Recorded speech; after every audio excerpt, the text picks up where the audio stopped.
Hey, folks, just a friendly reminder that all shows on the Madness Comic Network are produced by their individual hosts and in no way reflect the opinions of the network as a whole. The statements in the following broadcast are not necessarily the opinions of the Madness Comic Network, its staff, sponsors, or contributors. This show is rated TVMA, as are all of them and all those other letters. Viewer discretion is highly advised, and, just do what Doc says. Read that again. Peace, everybody.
Dante, where is my coffee? That's all they have. But who is the manager of this B&B with continental breakfast? I don't think they know what they're doing. It is so hard to get good help these days. I swear to God that you need to just go back over there and give them a piece of your mind. And I'm looking for, I don't understand why I can't have just the few good things. Where is the mute button? Where's the mute button? Enough mind. I cannot push all the buttons, Dante. Where is the mute button? I'm going to just freaking. I don't have enough. I'm so sorry. We had some technical difficulties just a moment ago. I had to calm down because I don't have my coffee.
The Madness Comic Network and comic-related madness proudly presents Madness Tuesday Morning Brew.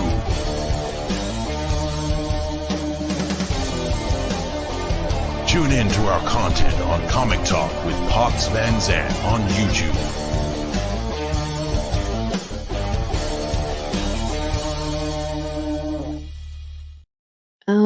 good morning, everybody. Happy Tuesday. I hope you got your coffee because we're going to do some talking. We're going to do some coffee talk.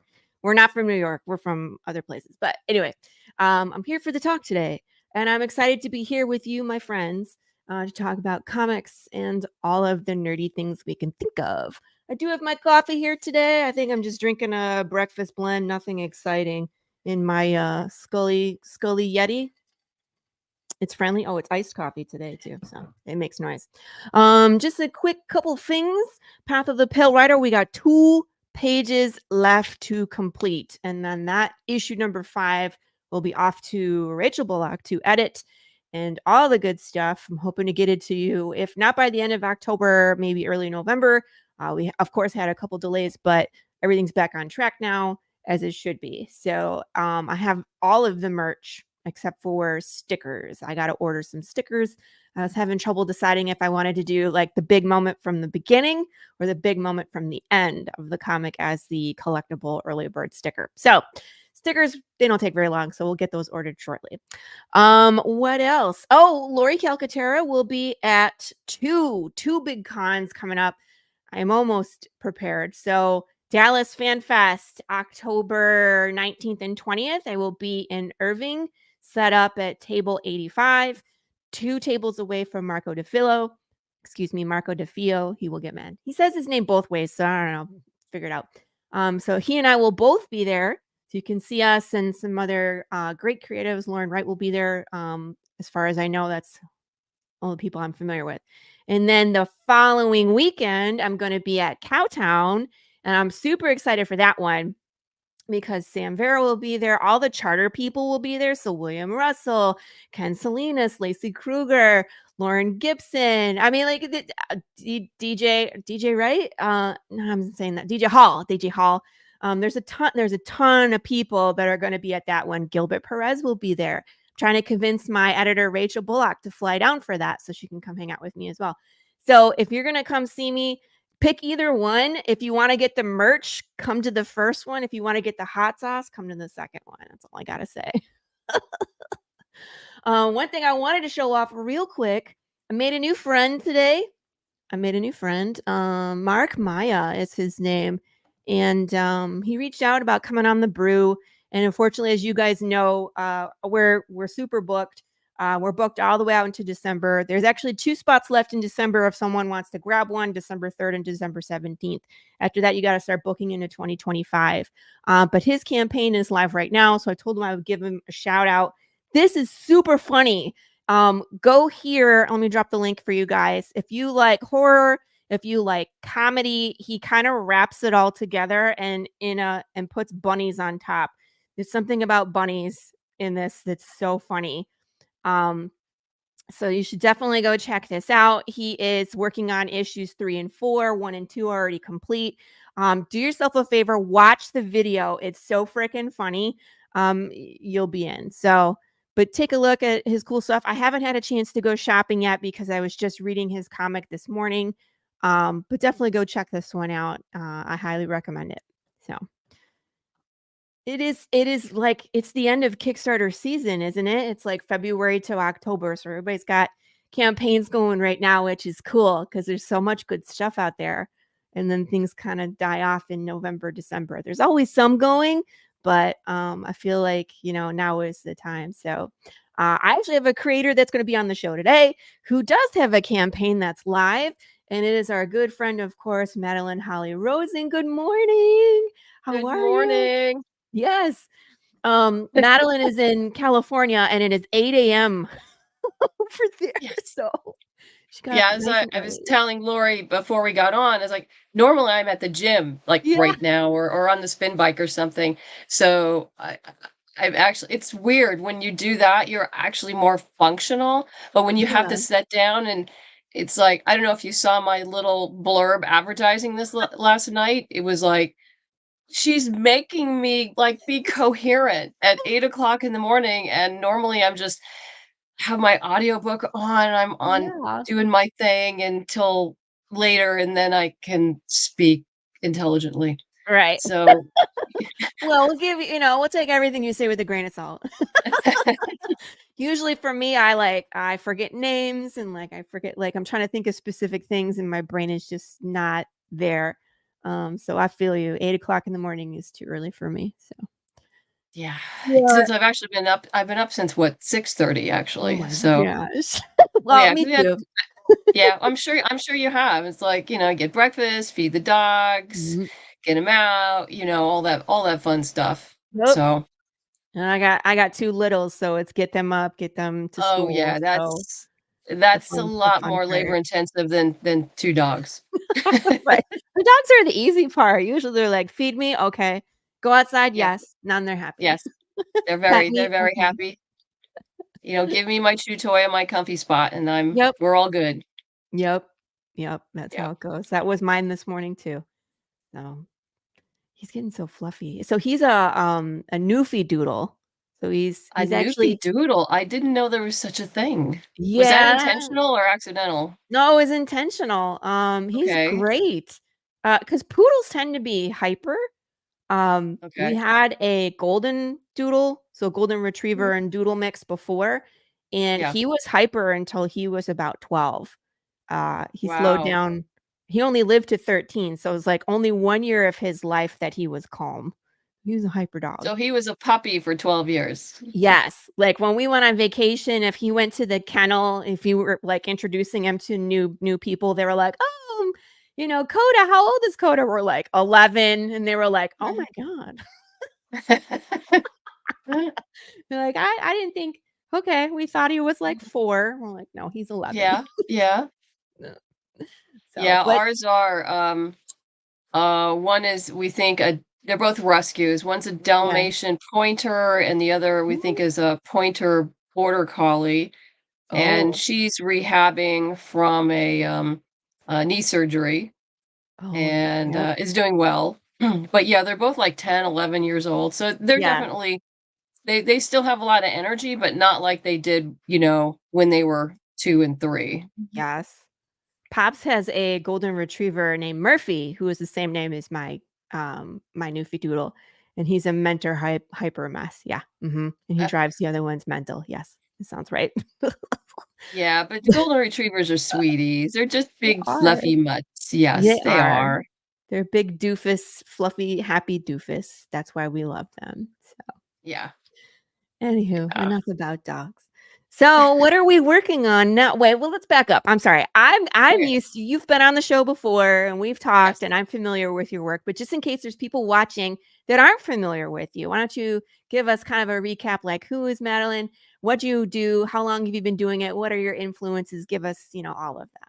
All of that. Yeah. Well, I'm the writer creator of the steampunk supernatural series Boston Metaphysical Society, which you can find in graphic novel, prose, and audio drama.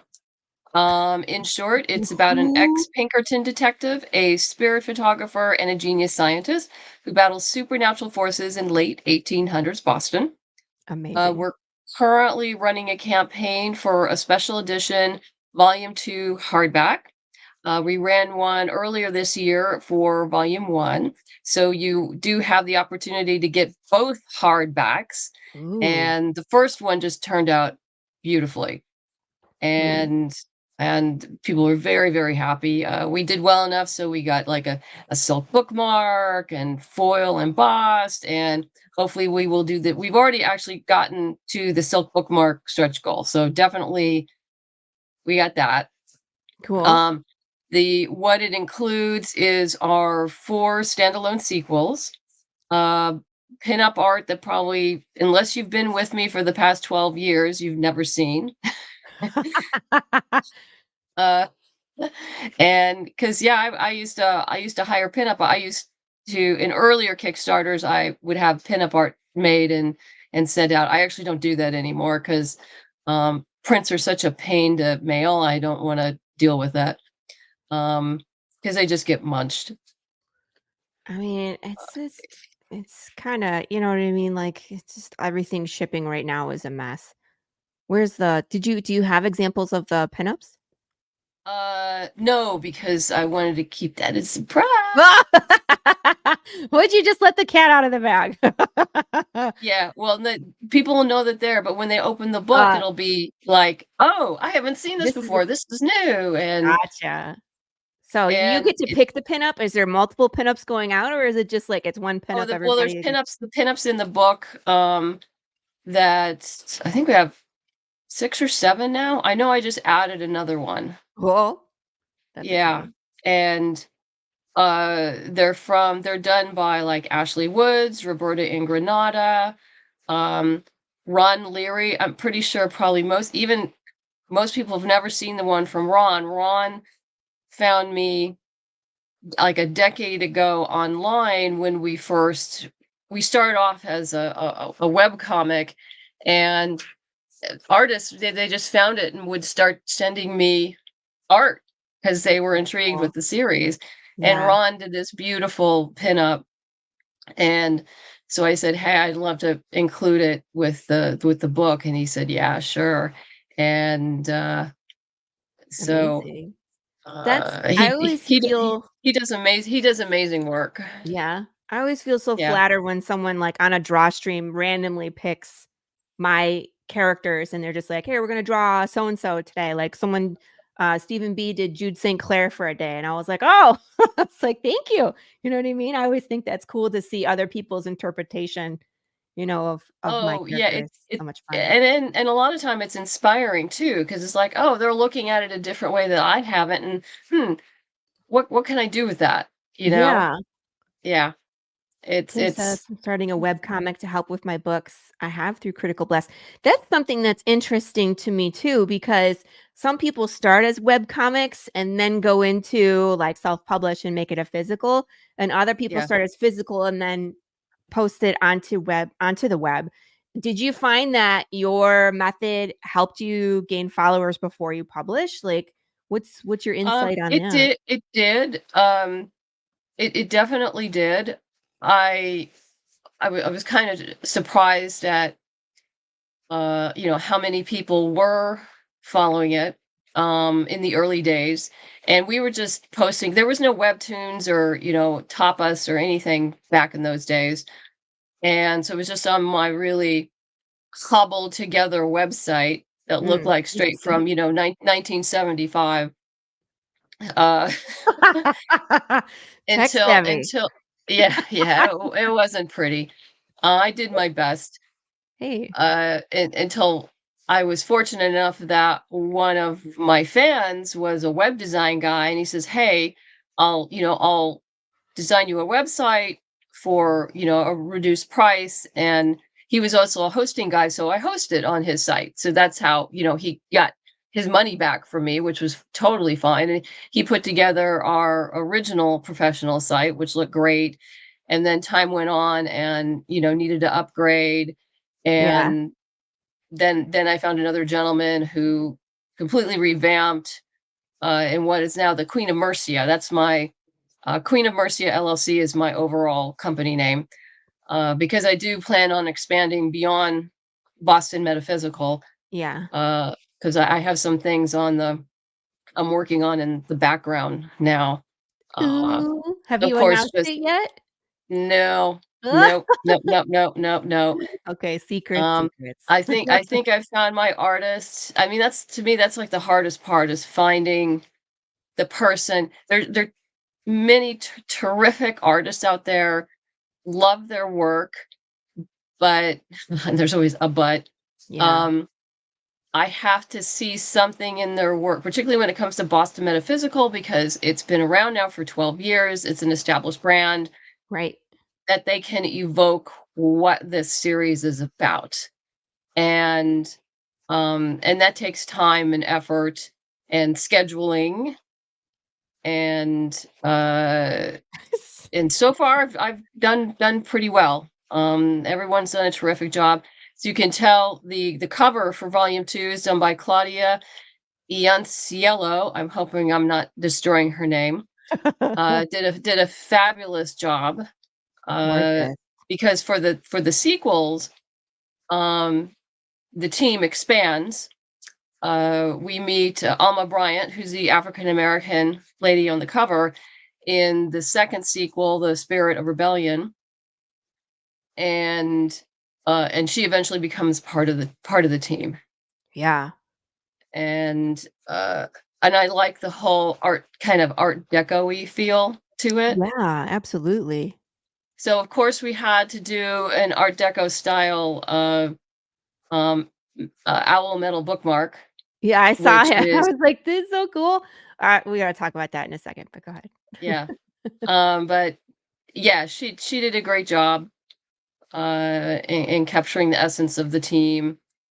And It's like stained yeah, glass but it's windows, Art Deco, and I love how the green just ties everything together, and they're all holding something that's glowing, except for, of course, our magical mistress, who is just her glowing, right? Oh my yeah, goodness. yeah. And one of the stretch goals, in fact, it's a stretch goal after number 3, it'll be number 4, is to add foil embossed on this, like we Oh did my, for volume 1. Yeah, volume 1, we did. It had a more bluish hue to the cover. You can see it. You can see it there yeah, in the that's the swim. and so yeah, we got a kind of a iridescent blue for a foil for the metaphysical for the logo on top, which just was beautiful. Cool. Yeah, for the hardback, not the softback. Right. Gosh. It's interesting because when you're making the design choices as you go, are you thinking ahead? Like, this is what volume 2 is going to look like, so they look like a set? Well, as far as the lettering goes, yes, Yeah. absolutely. That will remain the same. And Troy and I talk about that, and it's like, okay, because this is what I want to use for this, and when we eventually finish Pikes Peak, we're going to use the same. So when you have it on a bookshelf, it all looks uniform Right. and nice and everything. People are So, particular but about as far that. as yeah, but as far as colors go, that kind of depends on, the artist or the colorist I'm working with, and we're talking about it. Um and usually I try very hard not to micromanage my artists. Yes. I just try to steer them so we maintain thematic integrity. I like it. I'm uh gonna use that. yeah. But I hire artists because I want them to be artists. Right. And sometimes they surprise me and I go like, "Yay!" And uh that's okay. You can surprise me. Yes. And we may need to noodle something, but that's, that's normal. Yeah. It's part of the process. Yeah. So, if you're new to Boston Metaphysical Society, if you're fans of like Penny Dreadful, Girl Genius, Ruse, Steampunk, Gas Lamp, fantasy stories, that's what this will resemble. Obviously, it's its own thing. People that like to read like paranormal or historical fiction and or alternate history, I could read, I Sure, yeah. promise. Alternate history. And because when last time you were on, the book that you were promoting had like Tesla in it. And so we were talking about how there's real people, like you said, alternate history in these books. So it was really interesting that your fictional characters are interacting with a real person from history. I thought that was cool. Yes. Yeah, and in fact, one of the major characters, Granville T. Woods, who's part of the Boston Metaphysical team, is a historical figure as well. I don't know if Oh, you remember that from when we spoke no, I before. don't. And so, yeah, he actually did live during the time period of Tesla and Edison. And in fact, the real Granville uh, sued Edison for stealing some of his patents because, well, we all know, Yeah. we all know about Edison. Yeah. But He just the does. interesting thing is he won. Granville won the lawsuit. So Edison offered him a job, which he refused, and he ended up starting his own company with his brother in upstate New York later on. Um, Unfortunately, that was not successful in that he could never sell directly. He couldn't market his stuff because he was African American during that time, and that just Yeah. people weren't buying. So he made his living selling the patents to people like Westinghouse, Alexander Graham Bell, in order to make a living. Unfortunately, Interesting. it was the realities of the time period. Didn't that seems kind of sad to me though, where it's like all the It is hard work sad. that he put into, and then he sells it and basically gets no credit, for these ideas. Yeah, pretty much. Yeah, pretty Yeah, much. and it's life-changing things, like, in that time, it was, like, electricity and telephone, telegrams, and communication, and, it's just, hard that he couldn't in that time where we were as a society not accepting of who he was as opposed to the ideas that he had. That's Oh sad. yeah, no, Yeah. absolutely. And you're talking about a guy who fine-tuned the switching technology on railroads, so Mhm. trains and stations and moving trains could talk to each other while they were moving. So Cool. they didn't go boom. Yeah. Smash. Kind of important. Slightly. Now, I Yeah. don't believe he developed the original technology, but I think he fine-tuned it. Gotcha. And I think he did get a patent on that. I could be mistaken, but yeah, he did a lot of things that no one will never know about. And I dug him out from American history and thought because he was originally from Ohio, but I brought him to Boston because I can do that. I'm the writer. Artistic liberty, And people. yeah, so it's been interesting, kind of reintroducing him to the world. That's cool. Yeah. How did you come across him anyway? Just Research, research, yeah. just Researching for research books. of American, specific, American and African American. When I was first developing this whole series as a TV pilot, uh, while I was at UCLA Film School, I didn't want a lily white cast, Mhm. and so I was digging around for someone from history, and I stumbled upon his name. He lived in the right time period. I did more research. There's not a lot about him. You can go Google him, but there's not a huge amount, unfortunately, of what happened to him. But uh, the nice thing, the nice thing for the writer is because of that, I can fill in all the gaps Right, as much as I right. want. Yeah. A friend of mine did something similar. He found a French hairdresser that lived in Paris, and he had, like, a real interesting death. There was, like, nothing written about his life, but he had a real weird death, and so he was like, Okay. "Alright, so now we can make up a crazy story that would lead to this situation," you know what I mean? And so Yeah. it's always interesting to me to, like, pluck these people out of history, and it's like, how did you find them? What is so interesting about them? And then, like, they can take on a life of their own through the story. It's cool. Yeah. Yeah. And no, it's been fun bringing him back into the world, so to speak. Mhm. Yeah. And for people to get to know him and his interactions, and I really like him. And people often, well, one of the things they'll ask me is like, well, who's your favorite character? And I can tell they immediately say like, think it's going to be Caitlin. Now Mhm. I love all my characters equally, I Right, right. promise. Uh, but Granville, I always like kind of a little bit better because often he's the smartest guy in the room. Mhm. And the three of them working together to me is like your Kirk, Spock, McCoy. Nice. And Samuel's your Kirk. And what people don't, Samuel, they look at Samuel and think, oh, okay, he's the white guy, right? Mhm. But he's his thing is he was born in what I call middle district, which is middle class, but he married into a great house. So he kind of straddles between middle class and upper class and doesn't quite fit into either one because Yeah. of that.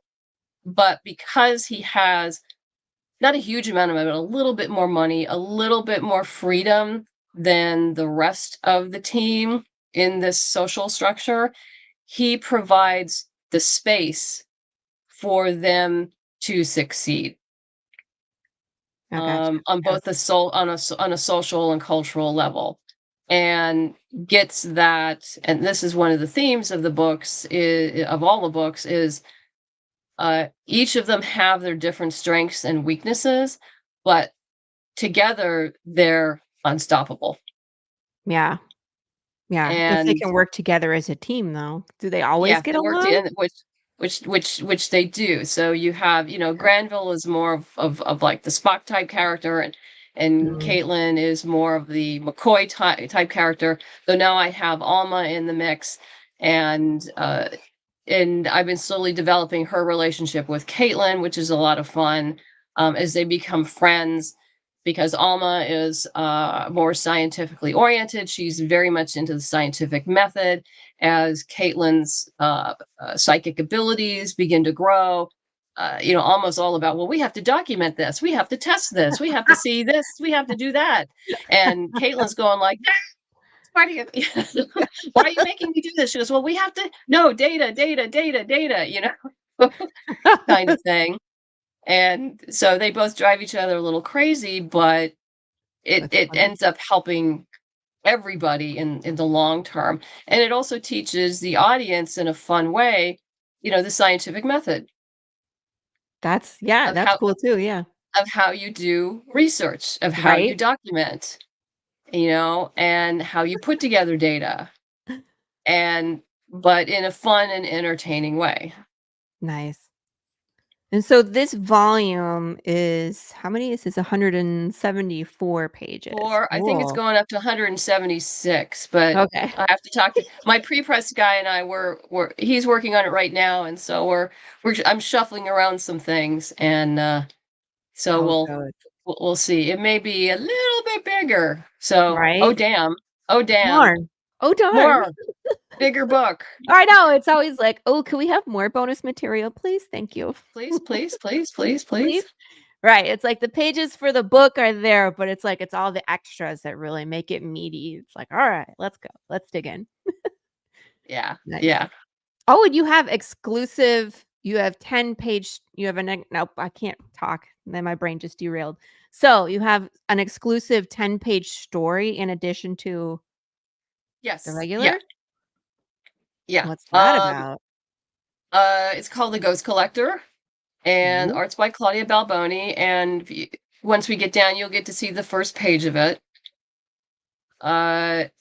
It's been it was a lot of fun to write. Yeah, you can keep going. That's sample pages from Gwen's work, Here you go, guys. from It's the beautiful. Scourge the Mechanical Man, our first the first sequel, standalone sequel. Oh, lovely. Yeah, that's from The Ghost Collector. Nice. It's an Alma and Caitlin story. I try, when I do my 10-page shorts, I like to try to focus on just, one or two of the characters. Like Yeah. in the volume 1 hardback, I did one on the earlier days, featuring Samuel and Andrew O'Sullivan, Caitlin's father, Mhm. who you only meet briefly in volume 1, but you can meet some more of in the prose stories. Very And cool. yeah, the story is takes place in between the sequels Ghosts and Demons and the Book of Demons, when she and Alma, Caitlin and Alma, are in New York. They're in New York briefly. It's beautiful. Who's the artist on this one again? Claudia Balboni is the artist, and Warnia Sahadewa, hope I'm not killing her name either, is a colorist. Gotcha. Here it is, guys, up here. Shh. Very cool. Turned out beautiful. Oh yeah, she did. Almost They both did an excellent job. This is the first time I worked with Claudia. I worked with Warnia on another short that Roberta Ingranata did for me. very cool. All right, let's go shopping. Uh, Here's I love this. Look, this is the volume 1.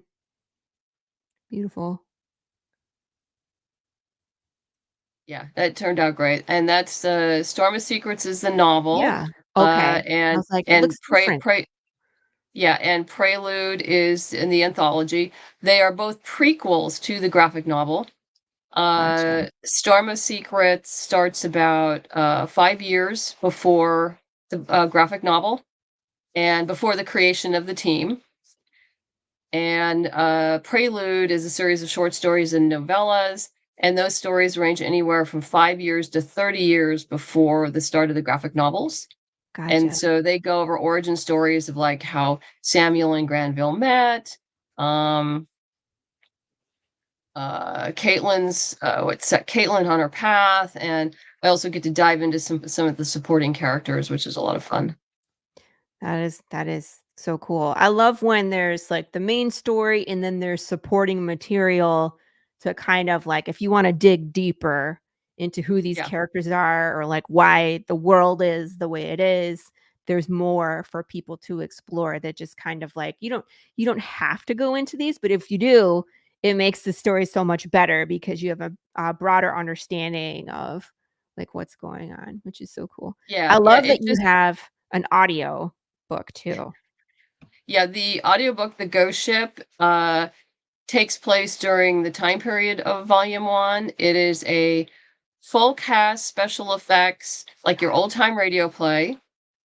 We did it during COVID for the obvious reasons. Everyone was remote, and uh, they did a fabulous job. It's about 4 hours long plus commentary, Gosh, and I really love how it turned out.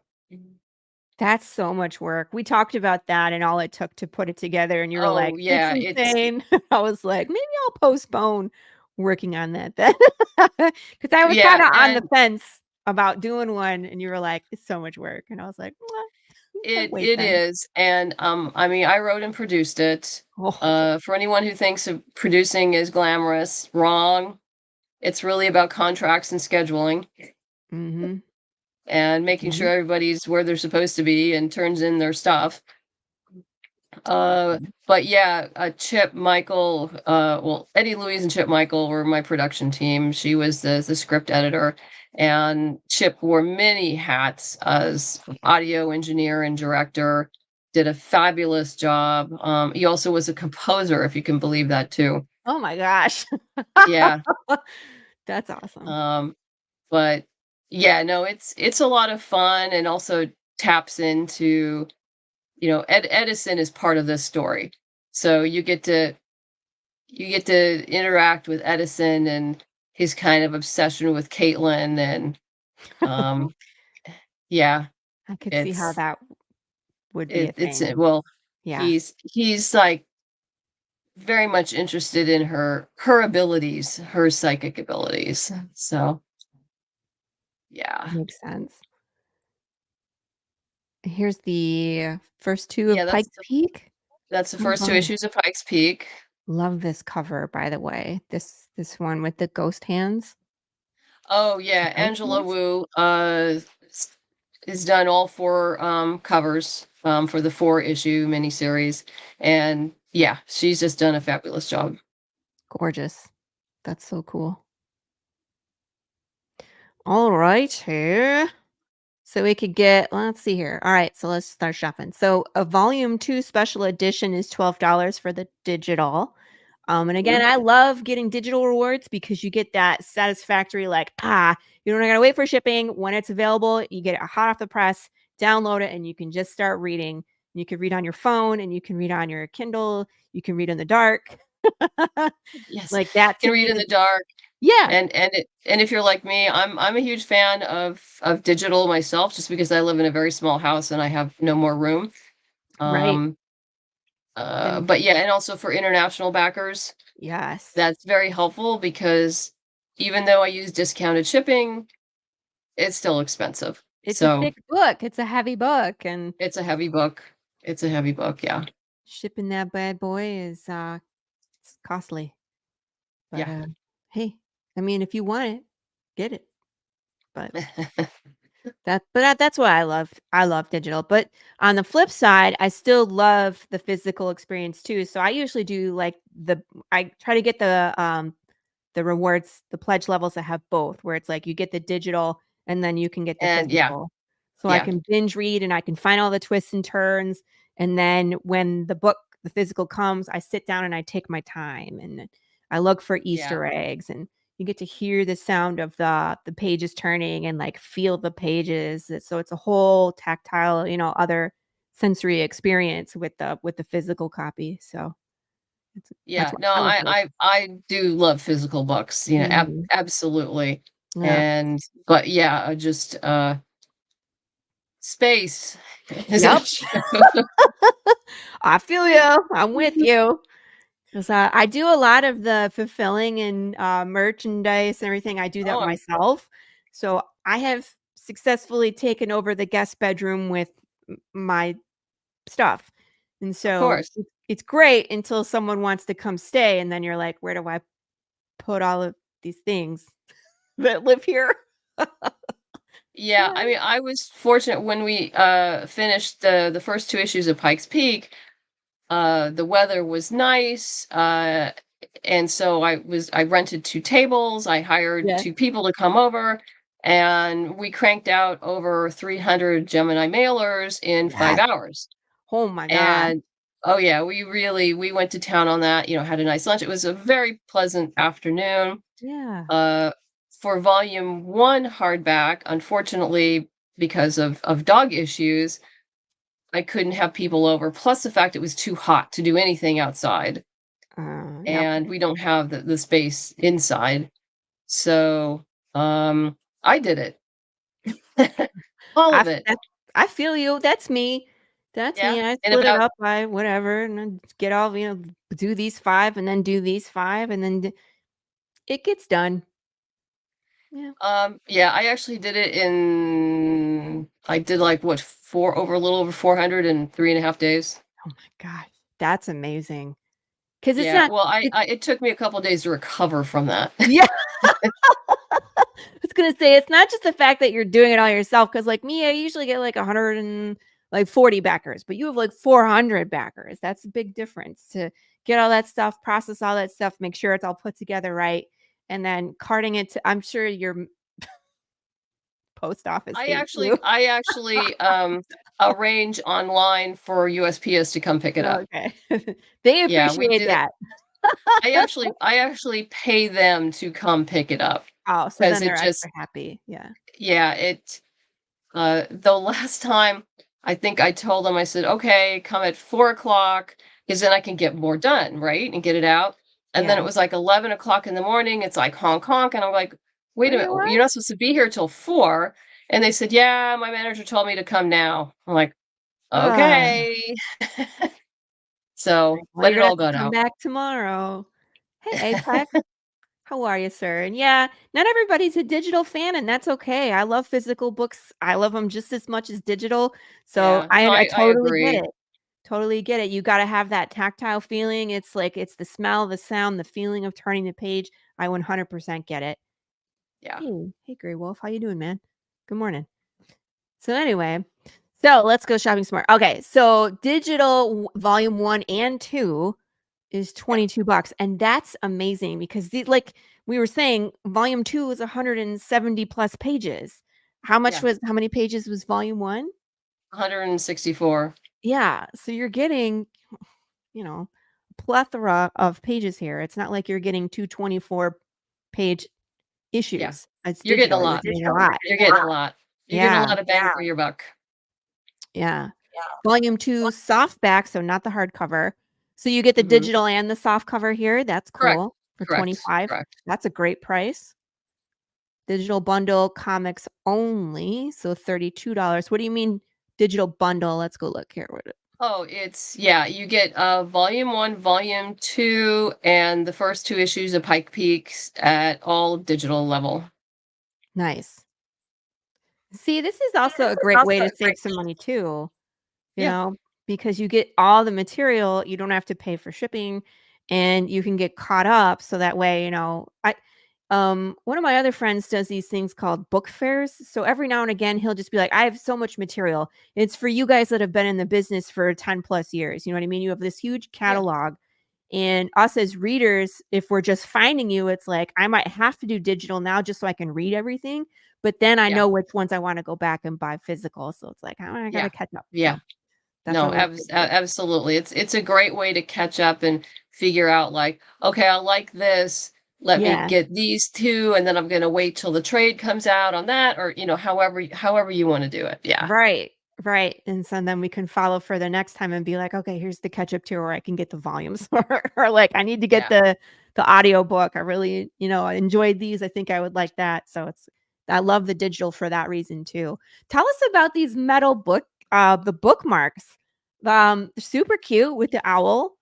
But Yeah, Alejandro Lee he designs all my bookmarks. yeah. Does a fantastic job.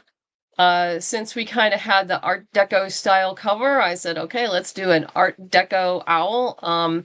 It was previously back a long time ago when we first started, we had a steampunk owl as our logo, Yeah. and I've morphed into the Queen of Mercia thing, where I'm like slowly transitioning into that. Yeah. It's taken longer than I had anticipated because life took over, Yeah. but Yeah. we're getting there. It's like Yeah. Baby pinch, pinch, steps. pinch. Yeah. But I have to say, the metal bookmarks were not my idea. I got it. Mike Shea, who does Miskatonic High. I saw him do a metal bookmark, and I thought, oh my God, I love this, because he had a little tentacle down the middle. I said, this is so cool. So he and I talk, as you know, we all talk. Of course. This is what we do. We all talk. We all talk. And I said, who do you get this from? And he told me. And so I talked that's when we first did the dirigible bookmarks, and Alejandro did that for me. And then just kind of expanding on that. And what's nice about these is that they're really well made. They're very sturdy. They really have real weight to them. But yet they, as a creator who's fulfilling, they slip right into the Gemini mailer. Yeah. So they're nice and flat. They're right there. And so they're easy to pack in with everything else. I will say, I do add a little bit more for postage if you're getting the set, because they are heavier than you think they are. Yeah. Mm-hmm. Yep. And they will add an ounce or two, particularly because I have some add-ons with the metal business cards, and that'll add a couple ounces. And if you're right on the edge, particularly for international shipping, it'll take you right over into the next level. Next level, yeah. Yeah. So because I've done bookmarks before too, and it's hard to do something that's sturdy enough, but not too thick, because it still needs to fit into the book comfortably. You know what I mean? Right. So I like these. These are nice. You're giving me some ideas here. Yeah, no, we all give each other ideas, and I'm always looking like, what do they do there? What do they have here? And as we all talk about, okay, what are cool things we can add for backers that won't substantially add to postage? Right. It needs to fit in the mailer. Yeah, and it needs to fit in the mailer. Like, my dumb butt was like hot sauce, and everybody loves the hot sauce, but it's like, oh my gosh, I'm sorry about your shipping, guys. Because it's a 3-pack of hot sauce. Like, it doesn't fit in the Gemini mailer. We got to switch boxes completely. That's not going to work, unfortunately. They want it bad enough. They pay the shipping. Yeah. It's like I have a couple of add-ons. Like I have a puzzle, which I have 2 left from the previous Kickstarter, because they're only limited. It's of the cover of the Volume 1 hardback, the cover done by Rebecca Isaacs. And that has to go in a separate box. Right. And separate shipping. There's no way around that. Right. Yeah. Yeah. Yep. I feel you. A starter kit. I like this. So does Yeah, not this is include the something. hardback. All right. No, Just so you know no. what you're This getting. is something we learned about doing cons, Yeah. and we discovered that people who are brand new to the series, but say, like prose, like graphic novels, that this is a nice combo package where they get their prose and graphic novel fix, Mm-hmm. but it also gives you the foundation for the entire series. Mm-hmm. Very nice. And it's a nice affordable thing. So yeah, you get the softback of both the novel and volume 1, and gets you started Yeah. That's without one it thing. cost Go ahead. without it costing an arm and a leg. Yeah. It's That's a nice way to say, test the waters. And then if you want more, you can always, come back for another Kickstarter or my right. web store or at a, if I'm at a con. But yeah, it's something we learned from there. And yeah, it's interesting because it's more towards the end of the campaign that people start pledging to that. That's interesting. Huh. Who come in late and go like, huh, what's Oh this? yeah. Oh, this is interesting. And oh, okay, let me get started here. And yeah, It's when, yeah, Kickstarter puts you in the closing soon, ending soon section, and people yeah, are like, oh, yeah, what's this? Yeah, and that's smart. And again, I think that's great. Again, when you've been around for a decade and you have so many works, it's like when someone comes up to your table, sometimes it could even be overwhelming. Like, I yeah, like all of this, but I can't afford all of it. Where do I yeah, start? And so that's a great package that you put together. It's like, if you like prose and you like graphic, novels, just try this combo, see what you like better, because we have all sorts of things. And then they yeah. can pick and choose Just where so they they want to don't go. get overwhelmed by Yes. things. Yeah, yeah, Because it can be. And I mean, even like Corissa Grant, she has so many things at this point, and plushies and merch. And it's like, when I've hosted launch parties for her, it takes people about 20 minutes after she launches to start coming in, because they have to go through and look at all the things. So I get it. yeah, You know what I mean? So that's smart to be like, oh, are you new to us? Here, this is the starter kit. Like, start yeah. here. Right? Start here. Make it life easy. Yeah. Yeah, that it's just right there when you need it.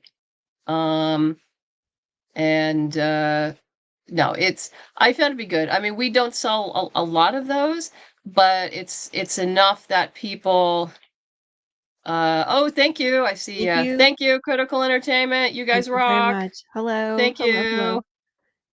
Thank you. Yes. It's enough that you were saying? Um, you know, yeah, like you said, that people don't get overwhelmed, Right. and gives them a starting point. Yes. Absolutely. Because particularly at cons, people tend to start getting snowblind. Yeah. Yeah. Yeah. Yeah. Table after table of creators, and it's like, you all do comics. It's like, oh Maybe my it's God, like, I'll do what do I art. do? What do I do? What Yeah. do I do? Yeah. Yeah.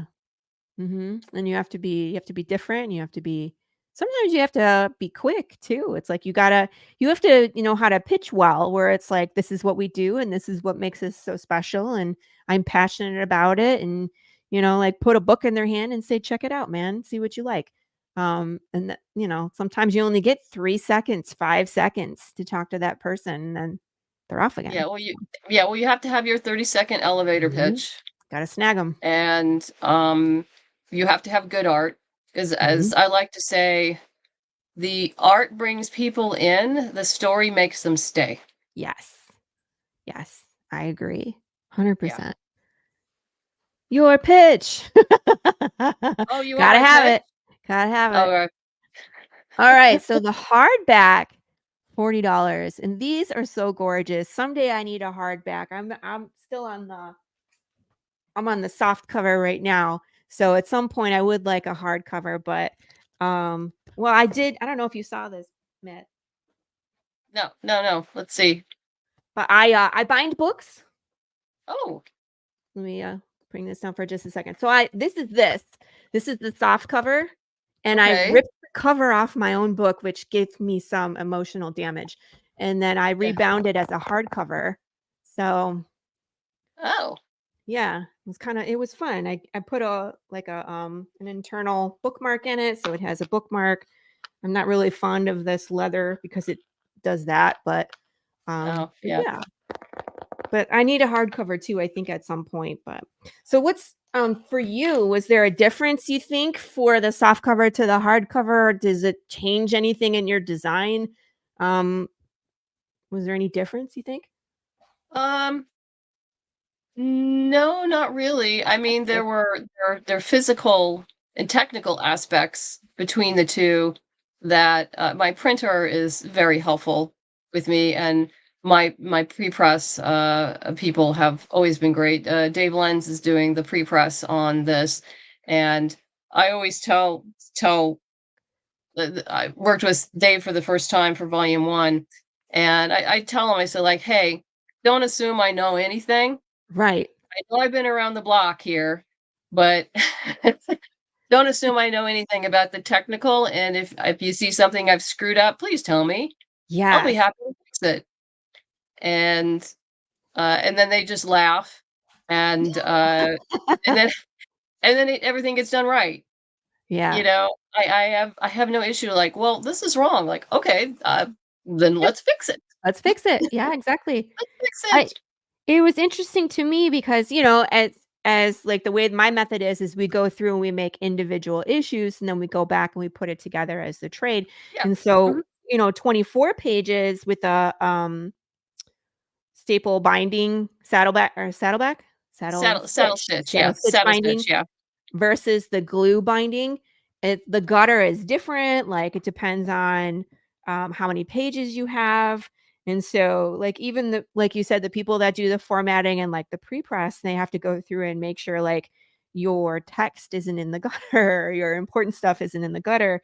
And it's like I had to move some stuff around too. So you may think you're thinking ahead and nope, it's still got to move it. It Well, ends yeah, up I've changing. I've had no issue with as far as moving any kind of lettering. Oh, because I've been using Troy Pateri for years, Yeah. since the very beginning, and Nephew.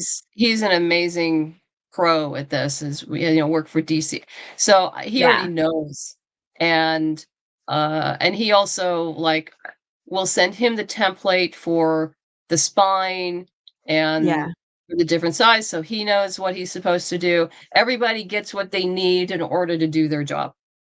Cool. Um, and Gotta do yeah, it. I use Print Lore, Samantha Amborn, and she's great because she also picks up mistakes we make, which is thank you. We're only human We're and only we get human. tired. Um, And you can get stuck. It's like seeing the forest but not the trees. You know what I mean? Like you see the big oh picture yeah, of the story, but it's like I forgot a comma somewhere in there in the yeah, trees. Sorry. Gotta fix this yeah. stupid I thing. don't. Yeah, it's fine if we get it done. Right. Um, what's nice about this round is since we did volume one, I learned a lot from doing the volume one hardback and all that's involved. So volume two is going a lot more smoothly. Yeah. Um, the 10-page short that was for volume one, MJ Erickson did that. She did a fabulous job, but because of life happening, she was a month delayed, which then delays Troy to, it's all as it all ripples down. Yes. And what's nice with volume two is that essentially everything was ready to go before we launched. And so Dave was able to like start, working on it, little bits and pieces of it starting last week. So we're moving along. That's good. So That's all you we'll can do. definitely. It's like, isn't that funny though? It's like life happens and then it trickles down to everybody. So it's Yeah. just you gotta do what you No, gotta I get it. triage. Life happens sometimes, and I Yeah. very very willing to work with that as long as people communicate that to me. Right. Communication is very very important. Super important. Yeah, we can work through things, but if you disappear on me, you're off the project. Sorry.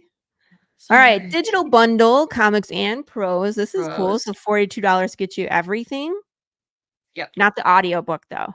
Not the audio. We do have a premiere digital package that includes the audio. Gotcha. Domestic shipping for volume 1 and special, or volume 2 special for the softback and the digitals, hardback with the metal bookmark. Oh my gosh. And this is so cool too that you make so many different ways for people to put things together. And I'm sure it's still all available as add-ons too. So you can really customize your experience here, people. There's a lot of different things to choose from. And then if you still don't find it, you could probably just add it on in the add-on section. Yeah. Yeah. Yeah. No, because I've had people who, particularly once the early birds were over, I'm trying to look here, will add on, like they'll add it on. There was a few people who got the, we haven't gotten there, but the All Things BMS, and that doesn't include any of the bookmarks or anything. And so they are welcome to add on to that. Whatever works for them. This one's called New to Boston.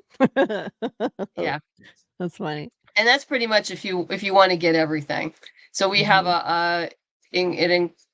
this one actually doesn't include the PDFs, but you get all the softback of everything, and then there's a hardback version as well. Gotcha. Retail level. So for our hardworking trades folks, so you can get 4 copies for your shelves. Special for retailers, 50% off. That's amazing. Have you ever had people that are not retailers get the retail levels? Only once. Weird, but people do. And that's fine because then I actually know them personally. They're friends. So yeah. I assume they're just doing it to give away as presents, and that's fine too. That's amazing. And I had someone get a retail package that was like 21 books, and I was like, "Oh, okay." Like, you want 21? Okay. Selling them on eBay? What are you doing with these? Like, yeah, maybe they are. Special edition hardback, $80 for both. Yeah. New to Boston hardback for everything. That's cool. Nothing but books. We did have early bird specials, but those are gone now. Yeah. The Nothing But Books, that includes our coloring book. Ooh. Oh, I see it. That's cool. Yeah. I haven't done one of those coloring yet. book and domestic shipping. And the All Things BMS is wow. That's literally everything. Plus, I forgot about the coins. Oh, the the lapel pins, yeah. The pins, excuse me. They are so cool. Yeah. So you can add those on too if you want. If you're getting a different package. And also the flash drive and the CD of the audiobook or a download. Yeah. Yeah, see, Ray, I was like, I'm looking at these metal metal bookmarks, and you're like, I like coloring books. Yeah, I have a limited amount of those, so those are only in the All Books and All Things BMS. Of course, where does the money go? Goes towards printing, incentives, Kickstarter fees, fulfillment. Yes. Yeah, all those things. Yeah, I wonder if I that can we do all these know in and love. wood. Oh, yes, all the things we know and love. Yeah. See, look how cool these are, man. These are super cool. I wonder how these get cut out, if it's a water pressure. I think it's a laser. Is it a laser? I think it's a laser, yeah. I think it's a laser. That's cool. I might have to look into that because I have access to a laser printer at a makerspace. These are nice. Yeah, they do a great job. Business cards? It's actually a company. It's called My Metal Bookmarks. They're out of California. Oh, cool. Okay. Yeah. These are the business cards? Yeah, those are the business cards. Those are a lot heavier than they look. Yeah. Well, they're brass, aren't they? Yeah, brass, copper, and It's black stainless. brass, copper, stainless steel. Ooh. See, I want to know how to make stuff like that. That would be fun. I don't have the equipment for that. Oh, the flash drive. You had mentioned this. So you actually send, okay, so USB flash drive is the size of a credit card and comes with a velvet pouch. That's cool. So where do you have these made? So it's the size of a credit card. It pulls out, the USB pulls Yeah, out of the, yeah. If you look really close, there's a yeah. little USB that flips out. Oh, it flips out. It like flips out. If you look close, you'll see like a little hole on the right-hand side Yeah. across from Caitlin. Yeah, that will flip out. Oh, you guys can't see my mouse. Why not? Here. Can you see my mouse? There it is. Okay. So right Yeah, here. there it is. Right there. Right there. Yeah, it'll flip out. Where do you get those made? That's awesome. I'll have to go look them up. I don't remember. It's the same place that I had my CDs produced. I'm taking notes. I'm trying to think. I think they're on the You east. Ray? I'm pretty sure they're on the East Coast. Yeah, that's cool. So look, I didn't even think that could be done. That's cool. Here's the lapel pins. These are gorgeous. They look so antique, like they just got plucked right out of time. What does it remind me of? Yeah. Is it National Treasure? Yeah, National Treasure, the first one where the lady uh was the professor and she collected like Civil War coins. That's what it reminds me of. Oh, So this is okay. cool, yeah. And it just has that cool antique look to it. Yeah. Well, they give you a choice of what kind of metal you want, and if you want the antique or shiny, or they do a bunch of things. It's those are lapelpins.com. I will probably, whenever I do pins, I will use them forever. The reason being, they screwed up once and Yeah. they handled it beautifully. See? And So that important. got my business, and I will talk about them as being wonderful because of how they handled the screw up. See, and that's so Yeah. amazing to hear that because it's like Yeah. us as a business for us too. It's like we're gonna make mistakes, but it's like let me fix it. And how you handle it is Yeah. everything. Yeah, Yeah. Yeah. So yeah, they've earned my loyalty by handling it so well. that's cool. International shipping, we were able to obtain discounted international postage for over 55 countries. Amazing. I've passed on those savings to you, which will vary based on the shipping address. So, to extend these savings even further for those who pledge to larger packages, we will be splitting up the rewards into 2 or more boxes in order for you to receive the discount. Okay. Yeah, that's actually something my husband figured out, because you use pirate ship, right? Yes. Well, as you know, their simple export rate maxes out at 4 pounds.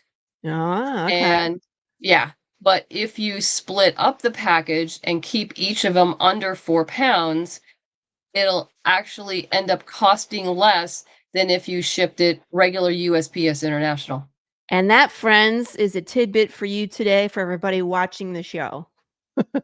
Thank you, Marilyn. It is a pain, because you're there with your scale, or like, okay, can I get this right at 3 pounds? You Yeah. have 2 or 3 packages, because as my library grows, and if they have add-ons, Yep. you have to account for that. And of course, you charge more depending on the weight of the add-on. So you're compensated for that.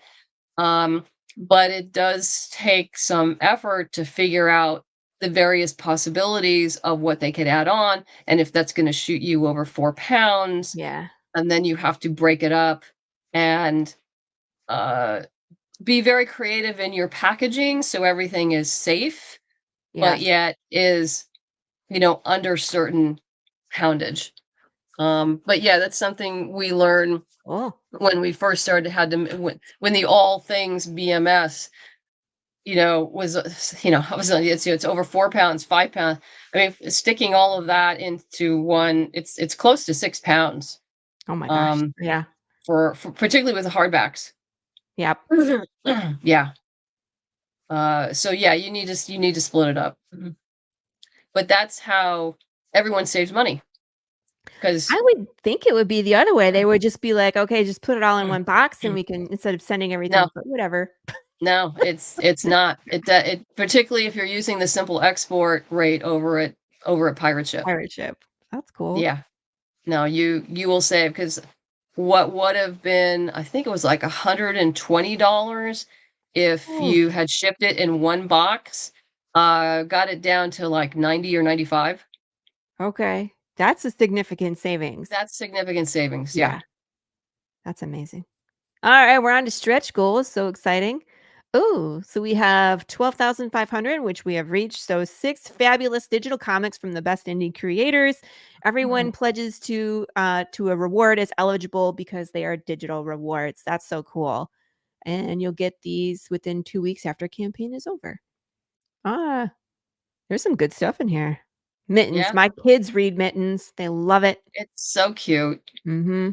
It's so cute. And also, you might want to pick up DARPA for them too. That's Yeah. good for kids. That's all ages. Good to know. I'm always looking for that. I was looking for stuff because you know me, I write horror and I read a lot of horror, and so that's kind of the community that I'm in. So when I'm like backing zombie books, and my kids are like, "Can I read that?" I'm like, "Absolutely not." Not. No, you Like, cannot. no, you can read Mittens, you can read Wonder Duck, you can read Sam Vera's There's an Alien in My Toilet. Like there's good stuff out there. We Oh just have to yeah, find it. So I'm always looking for yeah. recommendations. So DARPA, Whiz Kids from DARPA. We're reading through the Benedict Society for the first time. So that's been fun. We haven't read that before. So stretch goal number 2, adding a Hunter Green satin bookmark to the hardback version. So the bookmark is like one of those internal ones. It's part the of the internal book. ones. Yeah, yeah, Nice. yeah. I like those. I've been adding those to my books now when I bind them, and it's fun. I like it. Stretch goal number 3. Are we there yet? Not yet. 17,000. We're close. Go We're back to getting the there. We're We're 16. po- Nice. We've had a couple backers since the show started. Yes. Thank you very much, everyone. Thank you, everyone. Yes. Where did I go? I went too far. All right. There we are. I was like, what? 6 more. Amazing. It's a little bit of noir, a little bit of comedy, and some mystery. Broke down 4 dead bodies. Broke down in 4 dead bodies. Who's that? Do I know I them? can't imagine who that is. Thank you, Travis. Oh, of course it's Travis Gibbs. Of course. I was like, do I know them? And, of course I do. Yeah, damn tourists. It's cute. It's about 4 elderly tourists who descend upon Hawaii and wreak havoc. That looks fun. Damn tourists. Harpy of the Yeah, West. Harpy of the West. That's done by Rio Burton and Rob Burton. And Hopeless Maine, Tom Brown, and Nimue. I'm not sure how she pronounces her name. Sorry, Yeah. Nimue. Yeah, that's kind of a gothic steampunky thing. Interesting. He actually did a pinup for me a long time ago. I think that one's in volume 1 now, the hardback. Pup Van Winkle, that's Heather Gibb. Yeah. And also family friendly.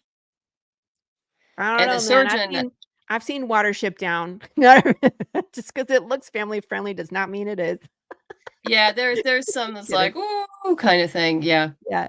No, The surgeon. Yeah, the surgeon I like quite a bit, over from Laguna Studios. And cool. John Pence, nice. So now when you're doing a campaign, do you put all the stretch goals up and but you have some that are just locked? Like, if we get there, I'll tell you what it is, or do you have to like come I up don't, with a plan? because I don't like being. Sometimes I change things. Yeah. And it depends on how the Kickstarter is going, or something changes, or I discover something better that I want to do. This gives me the flexibility to do that. I don't like being locked into stretch goals at all. Yeah. because of that. I like having the flexibility to change or alter, like I said, depending, like, oh, I just found this cool thing and I'd rather add that. So yeah, I prefer having the flexibility. I know some people do all big graphics. So here's our stretch goals, and which is awesome. It looks beautiful, but yeah, Woo. I like that. I survived. Yeah, that was Oh, kind of crushing. yeah.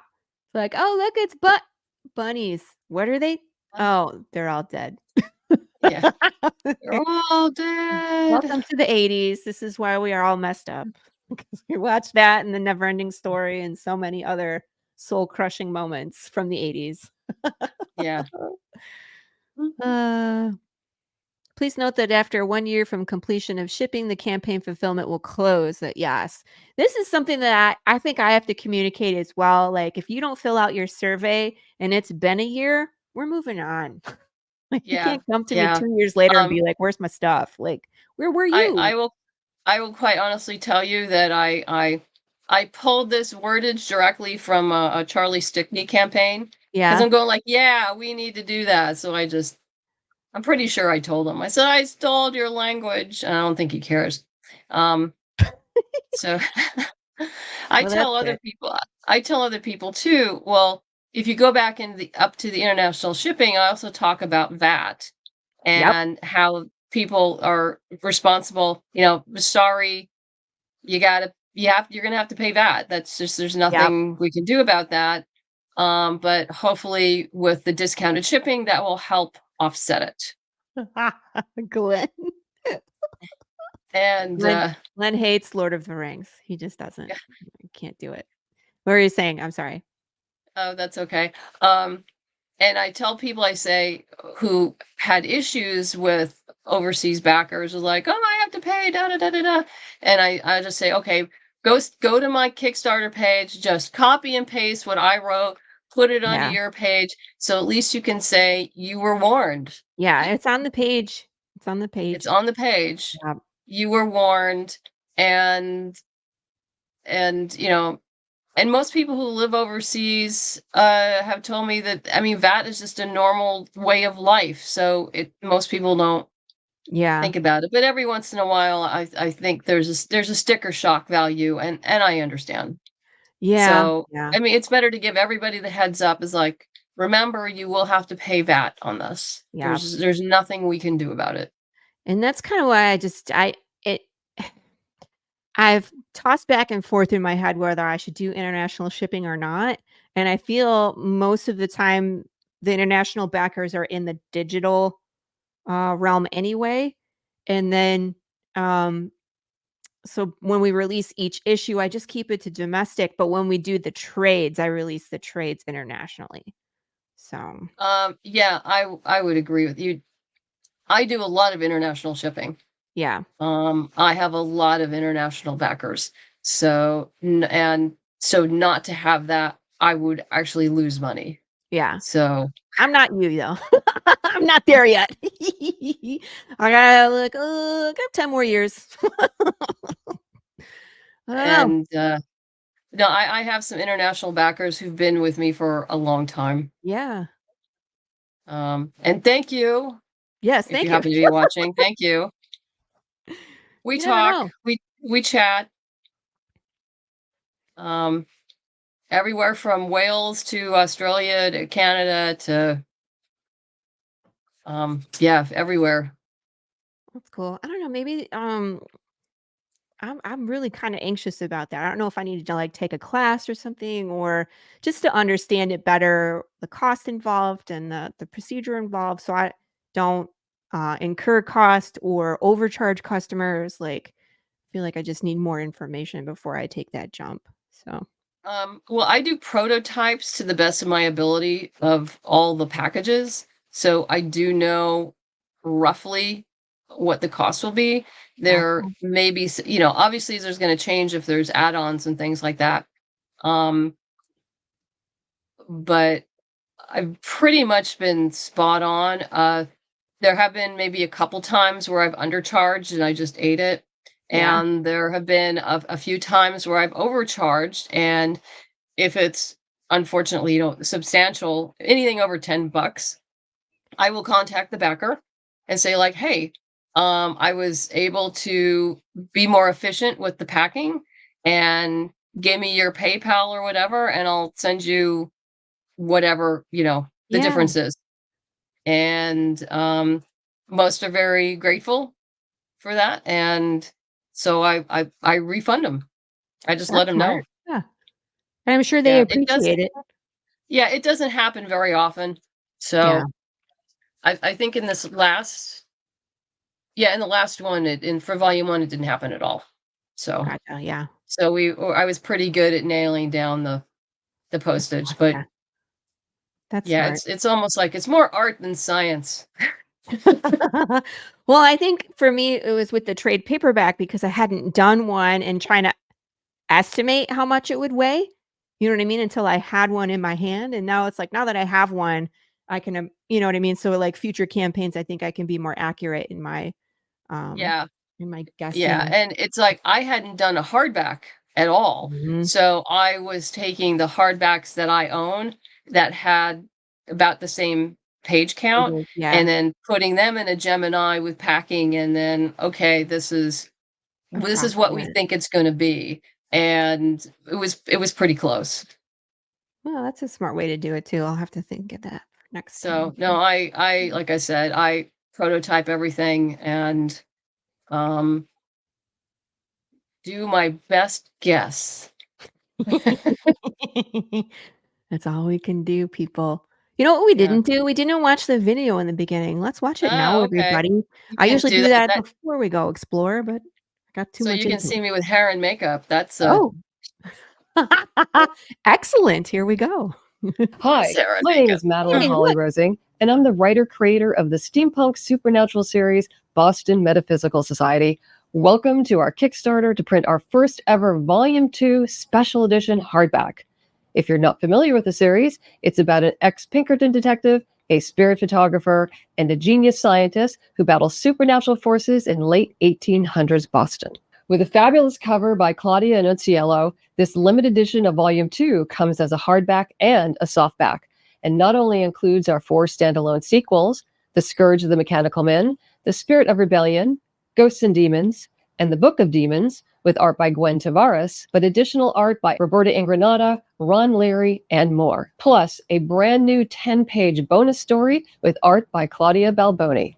In these sequels, not only do we travel to Philadelphia for a bit, but you'll be introduced to the character of Alma Bryant, an amateur inventor and scientist who will eventually become part of the Boston Metaphysical team. And there's more. We're doing a limited run of Art Deco-style owl metal bookmarks designed by Alejandro Lee. And yes, the Volume 1 Special Edition will be available in hardback and softback as well. The best part is that the volume is in pre-press and should be ready to go to the printer by the end of the campaign. So please, be sure to check out all of our reward tiers and pledge today. Thank you in advance for your support.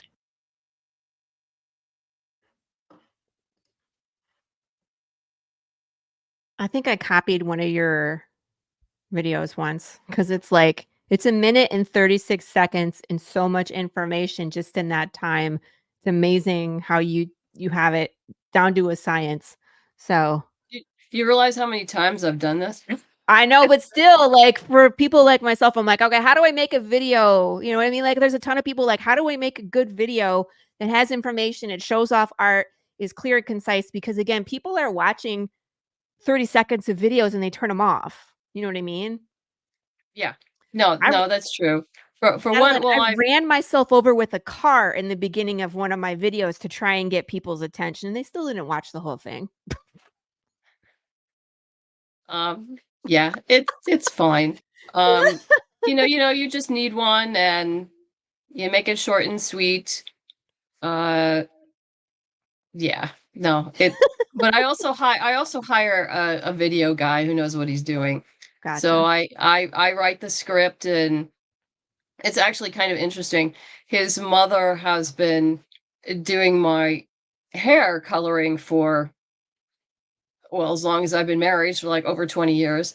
And so watching him grow up over that time, he's become a videographer, and he's very talented. He does commercials and he does a bunch of stuff now. And so I'm very fortunate that I get the friends and family discount. Yes. So mom does my hair and makeup, and then I walk into the next room with the green screen, and we're off to the races. And he's done, I think, the last 4 videos for me. So we've got this down, Yeah. and he's actually a pretty good director too. So he'll go like, okay, good run through. Now relax, let's smile, let's do it again. And like, okay, Yeah. do it again. Let's do it again. Do you actually memorize the script, or are you reading it off of I used to. I don't anymore. Yeah. We just he actually has a teleprompter. I haven't used that yet. We probably will next time. But yeah, I just, because I actually print it out so it's nice and big and I can read it, and he tapes it up like right underneath the camera. Yeah. So I can read it. Because that was part of my problem too. It's like I had what I wanted to say and I needed to say it quickly, but I still had to look at the camera and not look like I was reading something, but I couldn't get I had like you a have to get it like whiteboard. right. You have to get it like right up underneath the camera. So Yeah. you're looking at the camera and you're doing that. But you don't want to read it too quickly. So you have to have space for, like, when I'm saying like the scourge of the mechanical men, the spirit of rebellion. So he has time to put each in. Sure. So I've been doing this a long time, so I know the beats of when I have to say it to allow him to put the visual in a nice, and anything that I don't get right, he can edit. Fix it in post. That's what they always say. That's what he does. He fixes it in post. But yeah, it's like, I know there's a bump, a bump, a bump, a bump. Mhm. And then the emphasis, and then bump, a bump, a bump. So yeah, not my first rodeo, as they say. Right. Would you ever teach classes on like how to do this business? I think you could. You could. I actually used to teach Kickstarter crowdfunding courses. You don't anymore, or No, I don't not have enough time. Yeah. And it takes an enormous amount of effort because you got to arrange the space, advertise, get people in, collect money. And there's so much information. I literally would teach a 3-hour seminar, and it was exhausting. Yeah. So no, I don't do that anymore. There's people out there, Russell Nolte, Tyler James. I mean, Tyler James' all business model is, comics launch. He does a terrific job. I usually point people to either, I do have a book out called Kickstarter for the Independent Creator. You can read that. I will qualify as it hasn't been updated in a few years. So many of the things about Kickstarter are, it's an evolving platform. So it's not, things about the platform are not up to date, but the basic strategies are sound. You're going to use those strategies no matter what. Right. And you might tweak them depending on what you're doing. I'm actually giving a talk with Jessica from Wicked Comics this Saturday. If you're a member of Science Fiction Writers of America, we're actually doing a crowdfunding talk through their platform this Saturday from 2 to 3. And I know we're going to be getting more novelists as opposed to graphic novelists. So we'll be focusing more on that. And like I said, the strategies are the same, but there's little differences of how you want to handle, your product between a graphic novel and a novel. And of course, so, I mean, you can. For me, it's pretty obvious just because, like, when I'm selling a comic book, you get to see the images. That's part of the draw, and like the story is there on the page in the dialogue. But it's like, do you put just pages of interior on your Kickstarter? That's boring, right? No, you do. It's boring. It's boring. I mean, you can obviously put links to some of the chapters or include some of the chapters, but you do have to have visuals, and that's really important. The visuals are very important. And and there's cost there because you have to hire someone to put those visuals together, because obviously I'm not going to recommend doing AI for No. the obvious reasons. Go hire Right. an artist to do it correctly, Right. if you can't do it yourself, and because you're going to need headers and I mean, I can. Was there a Marie De Stefano does wonderful Kickstarters for her novels. Yeah, for novels, you really need to focus on making it special. And Yeah. usually that means physically special with foil or, cool edges and bookmarks and amazing covers and or slip covers or a box set. Hmm. Making the exclusivity part of it is really important. Mm. I think even more important than graphic novels, for the novel Yeah. space. And some have done quite well. I know Russell Nolte and his partner used to run courses on just specifically for novelists, uh, entertaining the crowdfunding space, and they did really well. That's good And to know. it was a new world for novelists, Yeah. and they shouldn't be scared of it, but they do need, like anybody else, you need to do your research. Right. Yes. I Yep. mean, no matter what you're crowdfunding, you need to go and do your research. Yeah. Absolutely. Or just go onto Kickstarter and go look at successful campaigns and see what they did. Compare them to each other. See what works, what would work for you, and maybe what wouldn't work for you, and try to get creative and think outside the box. But And that's also look at interesting. unsuccessful ones. Unsuccessful. Yeah. Yeah. I mean, I can usually I've done this so much that I can go glance at a page and go like, no. This is missing so much stuff. Yeah. Unless you're talking about TNA, and that's a whole other Yeah. thing. That's something else. That's something else.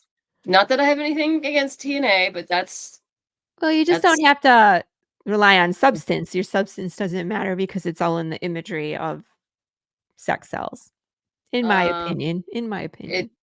it does. And there are also many creators there who do what I call, spicy, that are actually very good and very interesting. And Yeah.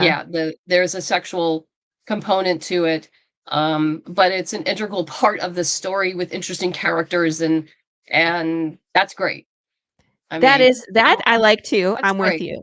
But there's the I others that That's are just great. like, "Look at this compilation of drawings with superheroes with boobs." And I'm like, "Well, okay. Yeah, 20 yeah, grand on a Kickstarter. Perfect. Great. Makes me I'm gonna go cry." yeah, yeah. Um, but no, there's creators out there who do the you call spicy or sensual Yeah. very, very well with extremely interesting characters. Charlie Stickney's, White Ash is, you know, right up and top there. Pat Shan's work is great. Um, in what you call the spicy, mature uh comic, without it being objectifying, which is Yes. really nice, which is Yeah. really nice. And but no, I did go and uh last week when we launched, and I think it was if you pull up the most popular, uh the top 12, of the top 12, 6 were basically TNA, and then there was me. Yay! And there was me and Yeah. oh, what the other one I thought was really cute? The Frog Knight. Oh, There's one haven't heard of called the that one. Frog Knight. Yeah, yeah, yeah. I'll give him a shout out. We're cross promoting for each other, because I reached out to him. I said, I really like that. I'm gonna back you. Oh, by the way, do you want to cross promote? Because I think what you're doing looks really cool and fun and stuff. Is it this? Here, let me share. This one? Yeah. No. Yes. No? Yes? Yes. Yes. Tales of the Frog Knight. No, he changed his front image. That's why. Ah. He changed up the image, which is Hunted by cool. ruthless enemies and hindered by grief, the Frog Knight continues his journey across a ruined kingdom. Wow, funded in 12 hours for goal of 10 grand. That's amazing. 426 backers. Okay. Woo. Yeah, but the whole thing Look how just cute looks he like, is. yeah, He's cute. he is cute. And it looks interesting too. And Yeah, looks great actually. Armand I go and Bognar. plug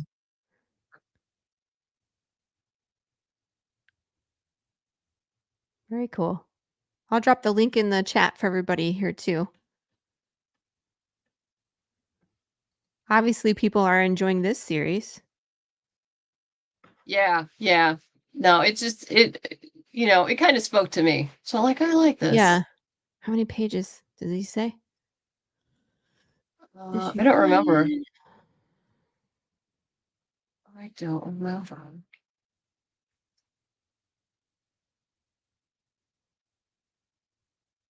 Containing over 50 pages of content bound in a softcover perfect binding. Okay. It's 5 stories. That makes sense. Because, like, where's his price point? $20? Yeah, I think it's if you want to get issue, you have to get issue 2, and then the add-ons you get issue 1. That's what I did because Gotcha. there wasn't a catch-up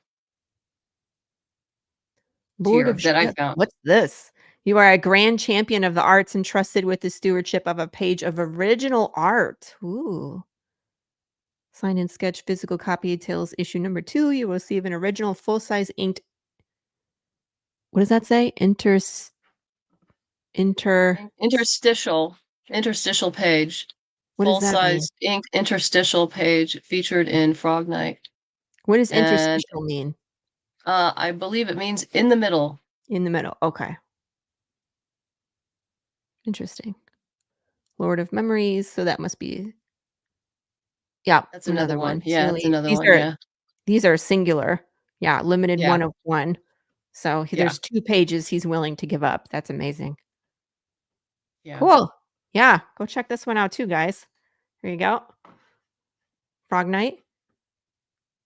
Yeah, but it's fun. Isn't this fun? Like, I love having people on the show and talking to them because it's like not only do you get to talk about your stuff, but there's just so many other things that are out there. Like you're like, Frog Night. I'm like, what's that? And we go check it out, you know? So there's so much good stuff out there. And especially in the time where it's like, what was just released in the movie theater? Who cares? Because it's terrible. Oh, yeah, yeah. Like, why are people going to the movies right now? Read indie. Be entertained with us instead of spend your money on things that will just piss you off. Yeah, I was checking out like, oh, if there's like maybe a movie we want to go see this weekend. And I'm like, no, well, actually there's the Wild Robot. I heard the Wild Okay. Robot is good. I heard Okay. Wild Robot is good. But nothing else like, I'd rather go watch Netflix. Or like people are mad at the Joker. Like people are walking out of the Joker like that. I've heard it's terrible. Heard I've heard that's it's just terrible. awful. The Megalopolis is supposedly terrible. Like people are, Yeah. they're re-releasing Salem's Lot, terrible. And it's just like, why are we watching anything right now? Go to Kickstarter, help an indie creator, fund their story and enjoy that because that's where I feel like all the good stories are right now. Yeah, a lot of them are. Absolutely. Would you ever sell the rights to Boston Metaphysical Society to Netflix No. or Amazon? No, not at this Well, point. no, it would be a licensing agreement. It wouldn't. No, I would never let the IP go. No. It just reminds me of what we were saying about Granville, where it's like he had to sell his patents. And it's like because that's how Netflix works, where they buy the rights. And it's like, then you're hands off at that point. It's like, I can't imagine being hands off with my story, but I don't know. There's always a dollar amount, I guess. Well, there's no dollar amount. Not for me. But Yeah. But no, there's other ways you can structure contracts. So What? yeah, You don't like my don't. music? What? I think the social function of having rodent pets is watching my. No, thank you. Yeah. Hey, we're gonna skip that. Thanks. Okay. They're gross. Watching Supernatural on Netflix. Well, Yeah. that's worth watching. I've tried to get into that so many times. I think this is on my third attempt. I tried. I get like into season 1 and then I get distracted and I don't go back. It's like, where is it is it like season 2 or 3 where you get hooked on that one? I don't know. I actually remember when it first came out, and I thought it was intriguing because at the time it was one of the only series where it focused on the relationship of two brothers. Yeah. There was nothing else. And obviously that's changed since then because it came out how many years ago? 13, 14, 15 years ago. I Um think, yeah. but yeah, I No, remember. no, no, no, no, no. Sorry. That's very bizarre.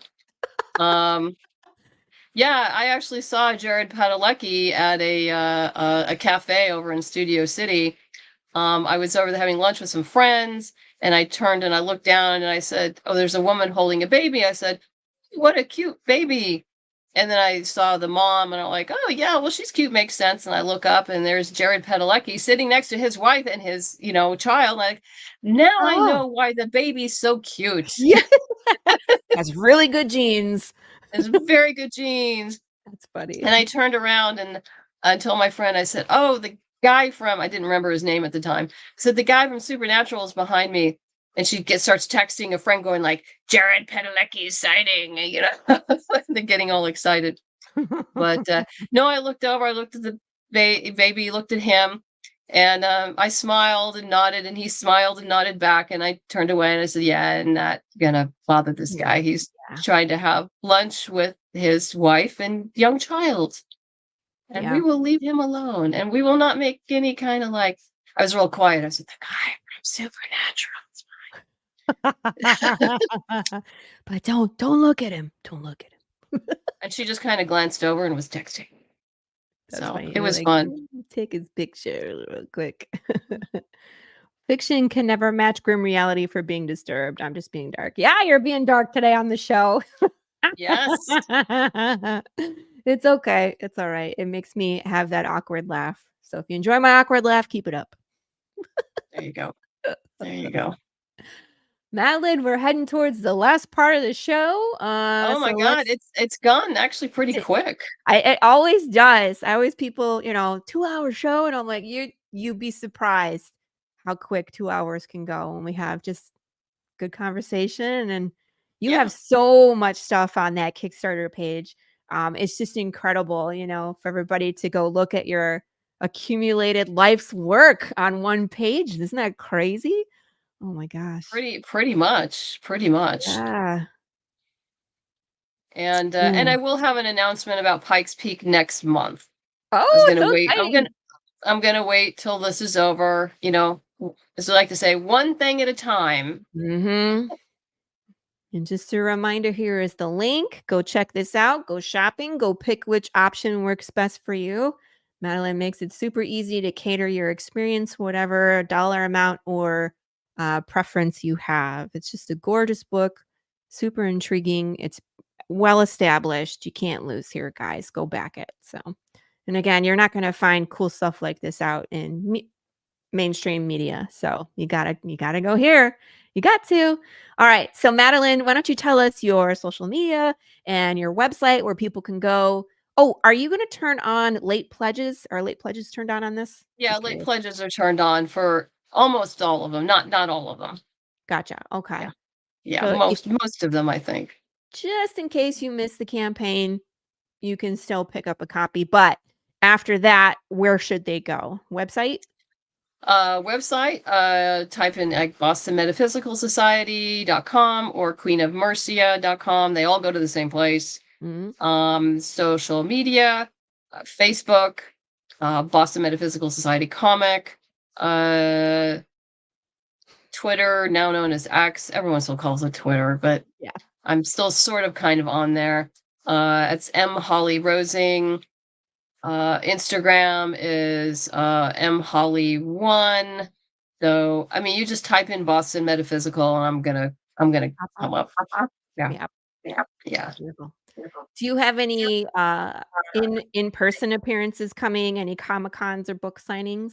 My last con will be at Grand Rapids, Michigan. Oh, nice.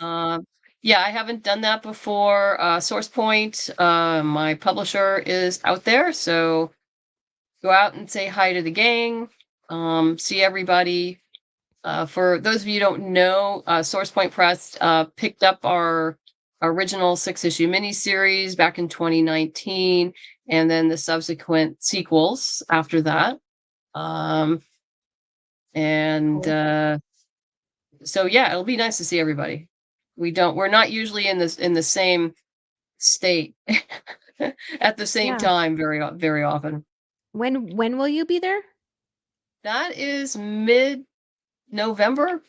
Ew. It's before Thanksgiving. Okay, Yeah, then it so won't be bad. I might actually, hopefully I won't see snow, because snow and I don't do well. No, it might be chilly though. It'll be full on Michigan with the leaves turning colors and pumpkins and all that fun stuff. Oh, I can deal with that. I've actually dealt with. I used to live in New York and New Jersey, so yeah, I know how to dress. Even though I'm a Californian, I do know how to dress for the cold. Absolutely. It's funny though. I feel like your blood gets thin, you know? It's like 40 degrees seems like it's so cold to me now, but in Michigan it was like -40 and I'm like, this is cold, you know, but 40 degrees now I'm like, I don't like this.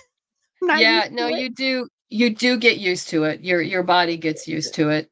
Depending on where you're at. Yeah. Many years ago, I went out to what's called TeslaCon. It's one of the largest steampunk conventions in Madison, Wisconsin. That's run in November as well, and they often have snow. My brother and sister-in-law live in Madison, so I was staying with them, and I walked out into the kitchen one morning and went. And the first day it was just cold and chilly, you know, but it was clear, no snow. Next morning I come up there, the whole backyard is filled with snow. And I just literally went like, whoa, what happened? My brother-in-law just starts laughing at me because I'm like, nope, no thank you. Send it back. Oh, and I was asked, what's in the box behind you? The box? Oh, this is for fulfillment. Yeah. This is a bubble wrap, foam, and boxes, Gemini mailers, tissue paper, tape, all the stuff to mail rewards to you. I was like, I see those stack of Gemini mailers right there. Absolutely, I do. Yeah, they're literally right behind my head is the Gemini mailers, and yes, supplies in short. Yes. I get all my bubble and foam and from Paper Mart, actually, because I was trying to get off of Uline for many reasons. And yeah, Paper Mart's here. And their catalogs, man. I'm like, I ordered one. I have like 7 catalogs from Uline. Yeah.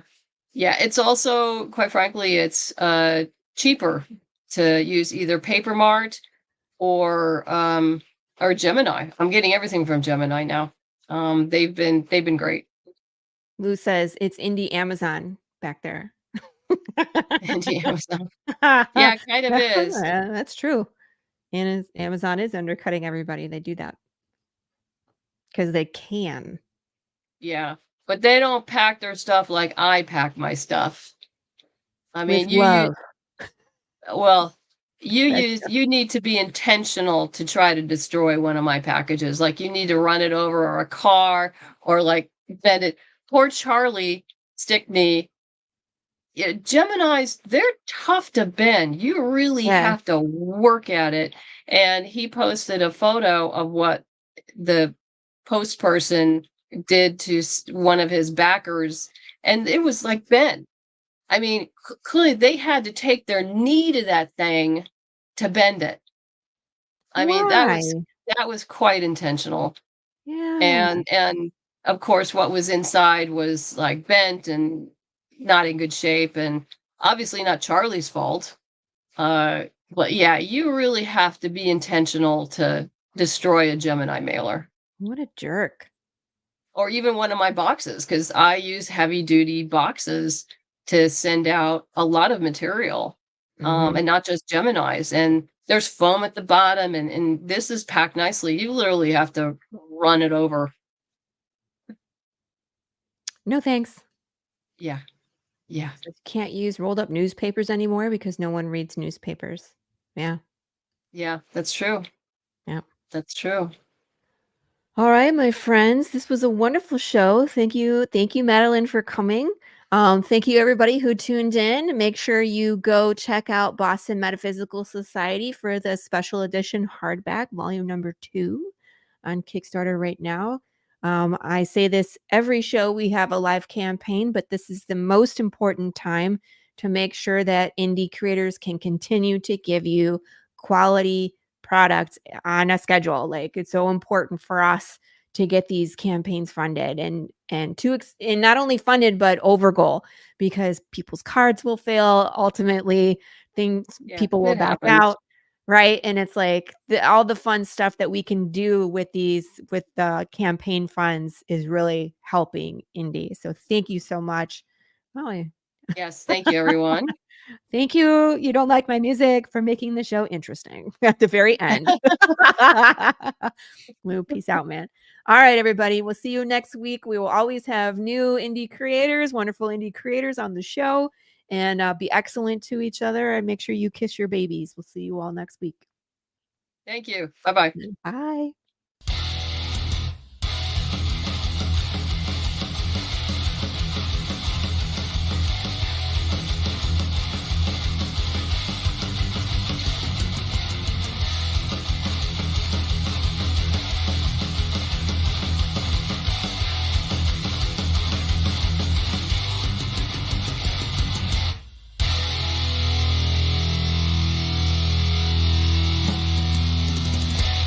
Flip City Magazine is just really pulling out all the stops, man. Your guys' production value of this magazine has gone insane.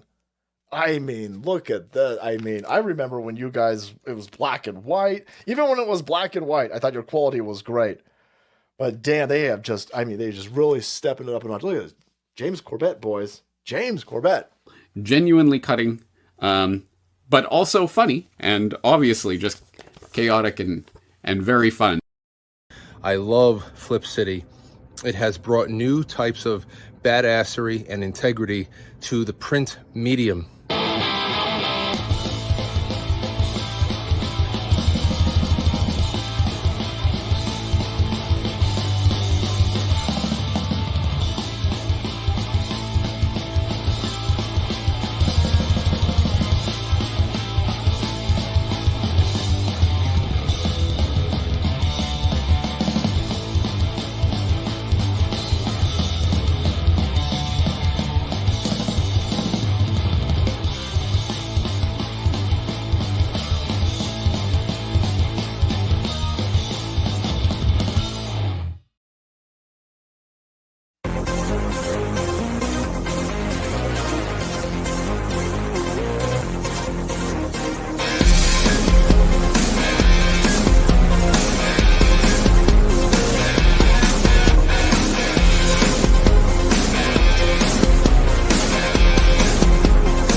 Comic Books for Kids provides comic books to kids in hospitals and cancer centers across the U.S. It's a place where we can all work together to make sure every child has a comic book. 100% of all proceeds go towards the kids. It's about making a difference, and while they're in the hospital, allowing them to fly like a superhero, battle dragons, or rescue teddy bears. We are in every state in the country and now support over 160 hospitals. Every month, we